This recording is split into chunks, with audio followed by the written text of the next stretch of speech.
Hi, my name is Desiree with WTI, and have you ever tried to figure out what game to play when it's raining outside with the kids, or try a new game for game night?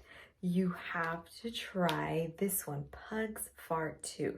It's an expansion kit to the Farting Frenchie game, but it is super cute and it is really fun to play. Just take a look at all the different things the expansion kit does. So the Farting Frenchie game is the original game and it's really fun. But what's great about the expansion kit of Pugs Fart 2, it has some new features. One of them is it allows you to have 6 or more players.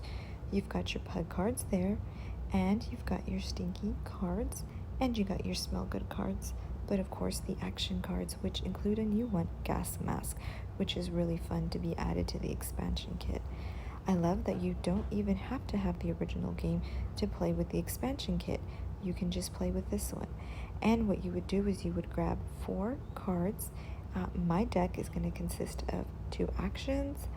I got 1 smell good card and I have 1 stinky card.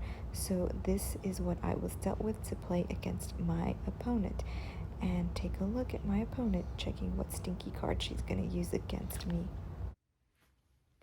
And that's my point of view.